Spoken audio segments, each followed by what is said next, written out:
Everyone, स्वागत है आप सभी का एक बार फिर से। और देखेंगे हम अपने आज जो हम लोग करने वाले हैं वो आपका ऑनलाइन जो पेपर आया था आपका, शायद ये 24 दिसंबर का है। उसमें से जो आपका गद्यांश और पद्यांश आया था हम उसको सॉल्व करेंगे और देखेंगे कि किस तरीके से आप क्या कर सकते हो। बहुत ही आसानी से अपने गद्यांश और पद्यांश जो उसमें आते हैं उनको आप क्या कर सकते हो, सॉल्व कर सकते हो। ओके, तो देखो, अगर आपकी स्पीड पढ़ने की अच्छी है तो आप क्या कर सकते हो, आप पहले पद गद्य आपका जो भी है उसको पढ़ सकते हो। यहाँ पे आपका जो पैसेज आता है, हिंदी का हो या फिर वो इंग्लिश का हो, दोनों ही कितने कितने के आते हैं, 15 मार्क्स का आता है। और उसी में आपसे एक या दो क्वेश्चन किसके पूछ लिए जाते हैं, ग्रामर यानी कि जो आपकी व्याकरण होती है हिंदी की, उसके बीच में से पूछ लेते हैं। तो आपको क्या करना है, आपको ज़्यादा से ज़्यादा पैसेज को प्रैक्टिस करना है, क्योंकि जितने ज़्यादा पैसेज आप प्रैक्टिस कर लोगे, आप उनकी लैंग्वेज समझ लोगे, आपके पढ़ने में एक जो स्पष्टता है वो आ जाएगी वहाँ पे। और उससे आपको बहुत ही आसानी रहेगी जब आप अपना रियल पेपर वहाँ पे देने जाओगे। तो प्रैक्टिस में कमी मत करना, अपनी प्रैक्टिस को लगातार जारी रखिएगा जब तक कि आपका पेपर वहाँ पे नहीं हो जाता है। ओके, तो देखेंगे हम इसको फटाफट पढ़ेंगे, यानी कि जितनी जल्दी आपकी पढ़ने की स्पीड होगी उतनी आप अपने क्वेश्चंस को यहाँ पे कर पाओगे। देखते हैं हम इसको। लखनऊ की एक छोटी सी गली में सादिक अपने अब्बा के खाने की दुकान पर बैठा था। वह बिरयानी की परात से मक्खियाँ उड़ा रहा था। तभी उसने देखा कि रेशमी अचकन में एक आदमी उनके दरवाजे पर घोड़े से उतर रहा है। यानी कि एक सादिक बच्चा था, वो अपनी अब्बा यानी कि पिताजी की दुकान पर बैठा था और वहाँ पे जो बिरयानी वगैरह बनती उनकी मक्खियाँ उड़ा रहा था। उसने देखा रेशमी अचकन में एक आदमी उनके दरवाजे पर घोड़े से उतर रहा है। ओके, अमीर लगता है, क्या वह हमारी दुकान पर आ रहा है, सादिक ने सोचा। उसके पीछे आते दो नौकरों को देख उसने सोचा यकीनन बड़ा आदमी है। यानी कि कैसा आदमी है, बड़ा आदमी है। बड़ा का मतलब यहाँ पे क्या है, धनी आदमी है ना। शादी के अब्बा मियां मोहम्मद कादिर ने भी एक बड़ी अंगीठी पर कबाब भूनने में मशगूल थे। नज़र उठाकर देखा, तभी एक नौकर ने तेजी से आगे आकर कहा, नवाब हसन अली तशरीफ लाए हैं। यानी कि कौन आया है, नवाब हसन अली तशरीफ लाए। तशरीफ लाने का मतलब होता है आना। इसमें कुछ वर्ड जो हैं आपके वो उर्दू के भी यूज़ किए गए हैं। अचकन वाला शख्स दुकान में घुसा। यानी कि जो वो शख्स आया था वो कहाँ गया, दुकान में। चारों तरफ नज़र घुमाकर उनकी छोटी सी दुकान का जायजा लिया और बेदिली से बोला। बेदिली का मतलब होता है मतलब बेमन से, जैसे हम नहीं कुछ बेमन से बोल देते हैं, है ना। सुना है तुम मशहूर बावर्ची मोहम्मद कादिर हो, हमें नई नई चीज़ों का स्वाद चखने का शौक़ है, इस लिहाज से हम तुम्हारी दुकान पर आए हैं।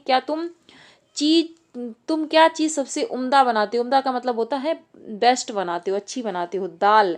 सादिक के अब्बा ने कबाब भूनते भूनते ही जवाब दिया, दाल। नवाब साहब ने हैरानी से पूछा, सिर्फ दाल? मैं बिरयानी, कोरमा और बाकी सब रिवायती चीज़ें भी बनाता हूँ, मगर आपने पूछा मैं क्या सबसे ज़्यादा उम्दा यानी कि सबसे ज़्यादा बेस्ट क्या बनाता हूँ। तो कादिर ने तसल्ली से जवाब दिया, मगर दाल बात कुछ दिलचस्प सी नहीं लगती। हमारे दोस्तों ने तुम्हारे खाने की बहुत तारीफ़ की थी, हम तो कुछ बेहतर चीज़ की उम्मीद लगा कर आए थे, पर आपने वह दाल चखी ही कहाँ है जो मैं बनाता हूँ। बहुत खूब, हम चखेंगे। तुम कौन सी दाल बनाते हो, उड़द की। कौन सी दाल की बात की गई यहाँ पे, उड़द की। हम अपने देखेंगे क्वेश्चंस को, ठीक है।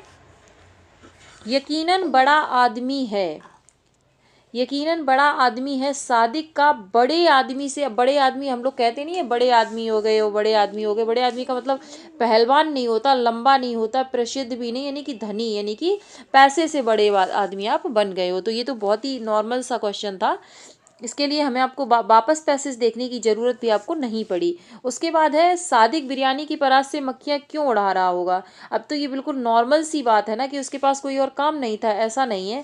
मक्खियों द्वारा बिरयानी खत्म, मक्खियाँ थोड़ी ना बिरयानी को ख़त्म कर देंगी। उसे मक्खी मच्छरों से भय लगता था, उसे मक्खी मच्छरों से भय लगेगा तो भगाएगा क्यों। तो हमारे पास विदाउट पैसेज को देखे आप इस आंसर को कर सकते हो। कॉमन सेंस पे भी होते हैं, लेकिन आपको करना वही है जो कि पैसेज में दिया हुआ है उसी तरीके से। ओके, तो मक्खी देखकर ग्राहक बिरयानी नहीं खाएंगे, ये तो कॉमन सेंस की बात है, तो इसलिए वो वहां पे भगा रहा था उसको। दाल उत्तर पाकर नवाब साहब को हैरानी क्यों हुई होगी। नवाब लोग दाल नहीं खाते, ऐसा तो कुछ नहीं बताया पैसेज में। उस क्षेत्र में दाल जैसे भोज्य पदार्थ का चलन ना था, ऐसी भी कोई बात नहीं हुई थी वहाँ पे। दाल विशेष पकवान की श्रेणी में नहीं आती है। अब सबको कॉमनली पता है कि दाल हम लोग क्या करते हैं, दाल रोटी चावल तो डेली खाते हैं, तो दाल को हम ज़्यादा विशेष नहीं मानते। इसलिए उन्होंने हैरानी से पूछा कि क्या मतलब दाल बनाते हो। आपने देखा कितने इजी क्वेश्चन हैं, और इस तरीके से अगर आपने एक बार ढंग से पैसेज को पढ़ लिया तो आपको दोबारा वहाँ पे चेकआउट भी नहीं करना पड़ेगा, क्योंकि बहुत ही नॉर्मल से जब ऑप्शन बहुत घुमावदार होते हैं तो हमें पैसेज को वहाँ पे देखना पड़ जाता है। सादिक के अब्बा किस पकवान के लिए मशहूर थे? तो वो बहुत सबसे अच्छा उम्दा क्या बनाते थे? उड़द की दाल बनाते थे। तो बस ऑप्शन 2 आपका यहाँ पे सही हो जाएगा। चलेंगे अपने नेक्स्ट क्वेश्चन पर। नेक्स्ट क्वेश्चन है आपका, कादिर ने तसल्ली, तसल्ली कहते हैं ना, तसल्ली रखो, तसल्ली से बात करो, इसका मतलब होता है आराम से, धैर्य से बात करो। तो ये आपका कॉमन सेंस का क्वेश्चन था, इसका पैराग्राफ से इसका कोई लेना देना नहीं है। ओके। फिर उसके बाद है आपका, नवाब मोहम्मद कादिर की दुकान पर क्यों आए थे? क्यों आए थे? क्योंकि वो फेमस था, उन्हें नए पकवानों के स्वाद चखने का शौक था। दाल खाने नहीं आए थे वो। मोहम्मद कादिर से कोई विशेष काम भी नहीं था उन्हें, उन्हें पकवान बनाने का शौक नहीं था, बल्कि उन्हें नए नए पकवान खाने का शौक था। तो फर्स्ट ऑप्शन इसमें आपका सही हो जाएगा। ओके। इसके बाद है आपका, और बेदिली से बोला। बेदिली का मतलब मैंने बताया था कि मतलब बेरुखी से है ना, बेमन से। तो इसका क्या मतलब होता है? बेरुखी, बेशर्मी, बेडबी, बेरहमी नहीं, बल्कि इसका जो आंसर हो जाएगा वो आपका फोर्थ ऑप्शन यहाँ पर हो जाएगा। ओके। तो देखा आपने कितने इजी क्वेश्चन थे। बिल्कुल अगर आपने एक बार ढंग से पैरा पढ़ लिया तो आपको दोबारा वहाँ पे जाने की भी जरूरत नहीं पड़ेगी, क्योंकि 2 से 3 क्वेश्चन आपके कॉमन सेंस के होते हैं, और उसके बाद भी उन्होंने वहाँ पे जो हमने स्टोरी पढ़ी थी उसके हिसाब से आपको यहाँ पे जवाब देना होता है। ओके। चलेंगे हम अपने नेक्स्ट क्वेश्चन पर। नेक्स्ट है आपका, एक बड़ी अंगीठी पर कबाब भूनने में मशगूल थे, रेखांकित शब्द के स्थान पर क्या लिखा जा सकता है? आप खुद से देखो, एक बड़ी अंगीठी पर कबाब भूनने में मशगूल मतलब कि बिजी थे, बिजी मतलब व्यस्त थे। क्या थे? व्यस्त थे। तो यहाँ पे आपका ऑप्शन जो है वो, अगर आप इन वर्ड्स को अपने मन में बोल के भी देख लोगे तो आपको पता चल जाएगा कि वहाँ पे कौन सा यूज यहाँ पे होगा। यहाँ पे आपका ऑप्शन जो सही हो जाएगा वो आपका सेकेंड ऑप्शन यहाँ पे सही हो जाएगा। ओके। इससे आपके कम से कम 9 क्वेश्चन आते हैं, और 9 क्वेश्चन एक बहुत बड़ा अमाउंट होता है आपके पेपर के लिए। तो पैसेज को ज़्यादा से ज़्यादा, पैसेज में नंबर लाने का यही एक तरीका है। जितने भी पुराने आपके जो अभी जो पेपर हुए थे ऑनलाइन, उन सारे ही पैसेजेस को आप प्रैक्टिस करो बारी बारी से, ताकि आपको पता चल जाए कि वहाँ पे आंसर्स होते किस तरीके से हैं। ओके। और अगर आप नहीं कर पा रहे हो तो आप चैनल को सब्सक्राइब कर लीजिए, क्योंकि यहाँ पे मैं बराबर जितने भी आपके ऑनलाइन पेपर हुए थे या फिर उसके बाद जो भी आपके अभी एग्ज़ाम होंगे, उनकी जो अगर आपका पेपर बाद में पड़ता है तो उनका भी एनालिसिस हम बराबर यहाँ पे करते रहेंगे। तो उससे आपको बहुत हेल्प वहाँ पे होने वाली है। देखेंगे हम किस वाक्य में गुणवाचक विशेषण का प्रयोग हुआ है। अब सबसे पहले तो आपको विशेषण आना चाहिए। विशेषण क्या होता है? जो संज्ञा और सर्वनाम की, किसकी किसकी संज्ञा और सर्वनाम की विशेषता बताते हैं, उनको हम क्या कहते हैं? उनको हम कहते हैं विशेषण। अब विशेषण में भी बहुत सारे प्रकार के विशेषण होते हैं, संख्यावाचक विशेषण, गुणवाचक विशेषण, और भी बहुत सारे होते हैं। तो यहाँ पे हमें क्या दिया है? हमें गुणवाचक, यानी कि गुण में क्या होता है? गुण में अच्छा भी आता है और बुरा भी आता है, कोई भी गुण आपका हो सकता है। तो नवाब हसन तशरीफ लाए हैं, इसमें तो ऐसा कुछ मुझे दिख नहीं रहा है। उसके बाद है आपका, आपने दाल चखी ही कहाँ है, इसमें भी नहीं है आपका। उसके बाद यकीनन बड़ा आदमी है, क्या बोला है इन्होंने? यकीनन बड़ा आदमी है। तो आदमी कैसा है? आदमी कैसा है? बड़ा है। ओके। तो यानी कि बड़ा आदमी क्या है आपका? आदमी है आपकी संज्ञा, और बड़ा आपका है विशेषण, यानी कि आदमी कैसा है? बड़ा। तो इस तरीके से आप लगा के देख लो आगे, और तो ये क्या है? उसका गुण है। ओके। तो आपका ऑप्शन थर्ड यहाँ पे सही हो जाएगा। चलेंगे अपने नेक्स्ट क्वेश्चन पर। नेक्स्ट है आपका,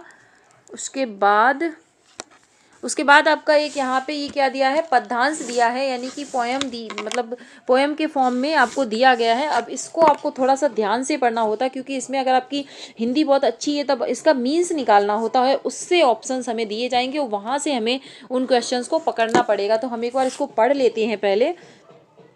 जय हो उसकी जिसने मुझको 2 पैर दिए। तो यहाँ पे क्या है? अपनों से बढ़कर जिसने मुझको गैर दिए। अब देखो यहाँ पे मतलब समझना, अपनों से बढ़कर जिसने मुझको गैर, गैर का मतलब होता है मतलब दूसरे लोग, गैर लोग, पराये लोग, है ना। तो यानी कि अपनों से भी बढ़कर मेरे लिए कौन है? दूसरे लोग हैं। ओके। मैं आज घूमता घाटी में कितने उतार कितने चढ़ाव, यानी कि जो हमारी लाइफ है उसमें कितने ही उतार और कितने चढ़ाव आते हैं। हर मंजिल के अपने पड़ाव, यानी कि हर एक सफ़र आपका जो चल रहा है उसमें हर एक दिन, हर एक मिनट, हर एक घंटे अपना एक पड़ाव है, अपना एक सिचुएशन है, और आपकी अपनी कुछ प्रॉब्लम्स हैं। अपने पड़ाव, हर कदम नए नज़ारों से परिचय करता। नज़ारा क्या होता है? नज़ारा मतलब होता है दृश्य। क्या होता है? दृश्य होता है, यानी कि नए नज़ारों से परिचय करता हर ठोकर में भीतर कुछ छलक छलक पड़ता है। यानी कि जब भी आपको तकलीफ होती है, ठोकर लगती है, तो लेखक क्या कह रहा है कि वहाँ पे उसको छलक छलक पड़ता। अटकी आशा, भटकी उसास, उस क्षण तो लगती बुरी। यानी कि जब हमारे पे परेशानियाँ आती हैं तो हमें क्या लगता है? हमारे बहुत मतलब दुखी तो हर इंसान ही होता है। तो अटकी आशा, यानी कि आशा हमारी क्या होती है? मतलब अटकी सी होती है, कुछ थोड़ी सी आशा। भटकी सांस, उस क्षण तो लगती बुरी, बाद में लगता है समतल राहों में चलने से क्या पाऊंगा, जो कुछ पाया है इन्हीं ठोकरों के बूते से। यानी कि यहाँ पे जो इसका पूरा सार निकल रहा है वो ये है, हमारी लाइफ में जो प्रॉब्लम्स आती हैं वो हमें मजबूत करने के लिए आती हैं, वो हमें कुछ बेहतर बनाने के लिए आती हैं। और मतलब अगर आपकी लाइफ में कोई प्रॉब्लम्स ही नहीं है, कोई आपकी लाइफ में लक्ष्य ही नहीं है, आपको कोई चैलेंजेस नहीं है लाइफ में, तो ऐसी लाइफ से आप क्या ही पाओगे। ये इसका सार निकला है पोएम का। देखेंगे हम।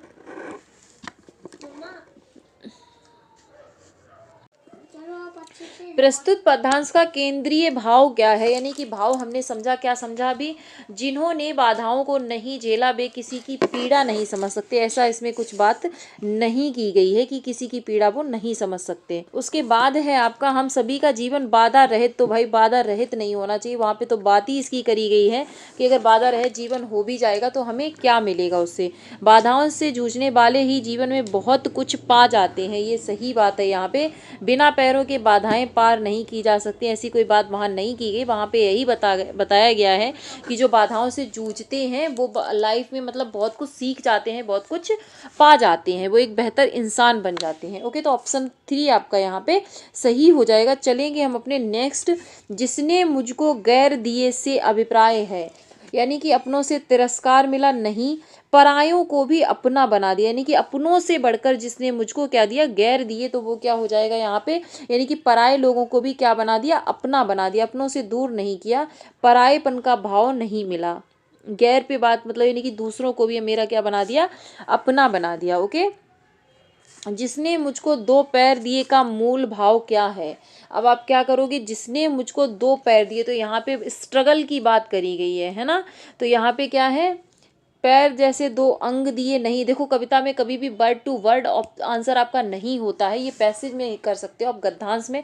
पद्यांश में ऐसा नहीं होता। पद्यांश में आपको क्या निकालना पड़ेगा? वहाँ पे अर्थ समझना पड़ेगा। अब ऐसा नहीं है ना कि बहुत से लोग क्या करेंगे कि पैर दिए तो मतलब पैर जैसे 2 अंग दिए, नहीं, इस तरीके से नहीं। उसके अंदर जो भाव निकल रहा, भाव क्या निकल रहा? भाव स्ट्रगल का भाव निकल रहा है। यानी कि दौड़ने का कौशल सिखाया नहीं, चलने की क्षमता प्रदान की नहीं, आगे बढ़ते रहने की मतलब स्ट्रगल करते रहने की हमें क्या की है? प्रेरणा दी है वहां पे। ओके, देखेंगे अपने नेक्स्ट क्वेश्चन को। नेक्स्ट है आपका, हर ठोकर में भीतर कुछ छलक छलक पड़ता है का आशय क्या है? यानी कि चुनौतियां कष्टकर होती हैं, विपत्तियों से जूझना मूर्खता है, ये आपका गलत हो गया। चुनौतियों भरा जीवन जीना बहुत कठिन है, ऐसा नहीं है। उसके बाद है, चुनौतियां कष्टकर तो होती हैं, विपत्तियों में मन दुखी हो जाता है। चुनौतियां तो कष्टकर होती हैं, लेकिन उन्होंने भीतर, यानी कि भीतर इन्होंने बात किसकी करी? मन की बात करी है। तो यहाँ पे इसलिए आपका ऑप्शन यहाँ पे थर्ड आपका सही हो जाएगा। ओके, चलेंगे अपने नेक्स्ट क्वेश्चन पर। समतल राहों में चलने से क्या पाऊंगा, रेखांकित शब्द किस ओर संकेत कर रहा है? यानी कि जो लोग मतलब जिनकी लाइफ में स्ट्रगल नहीं होता, ठोकरें नहीं होती, दुख नहीं होता, वो सुख क्या ही पाएंगे समतल राहों पर। यानी कि जब लाइफ में कोई चैलेंजेस ही नहीं है, लाइफ में कोई इंटरेस्ट ही नहीं है, तो आप सुख मतलब मिल भी जाए तो वो उससे क्या ही पाओगे आप? यानी तो यहाँ पे जो क्या से मतलब है, किससे बात करी गई? धन, यश, सीख से नहीं। ओके, देखेंगे अपना लास्ट क्वेश्चन। और नज़ारों का अर्थ क्या है? तो नज़ारे मैंने उस टाइम ही बताया था, आपने गाने भी सुने होंगे कि तेरे चेहरे से नज़र नहीं हटती। नज़ारे, नज़ारे मतलब दृश्य, यानी कि जो वहाँ पे बाहर की जो चीज़ें हैं उनको हम क्या देखें। तो इस तरीके से आप क्या कर सकते हो? बहुत सी चीज़ों को रिलेट कर सकते हो। गानों में ऐसे बहुत सारे वर्ड्स आते हैं जिससे आप समझ सकते हो कि हाँ, वो कहीं ना कहीं आपको हेल्प कर सकते हैं। ओके, तो आई होप सेशन पसंद आया होगा। पसंद आया है तो लाइक शेयर सब्सक्राइब आप कर सकते हैं, और कमेंट सेक्शन में ज़रूर बताइएगा कि आपके कितने मार्क्स सही हुए हैं। और मिलते हैं फिर एक नेक्स्ट वीडियो में कुछ मोस्ट इंपॉर्टेंट क्वेश्चंस के साथ। तब तक के लिए आप सभी अपना ध्यान रखिए और अपनी पढ़ाई को कंटिन्यू वहाँ पे करते रहिए। Thanks for watching. जय हिंद।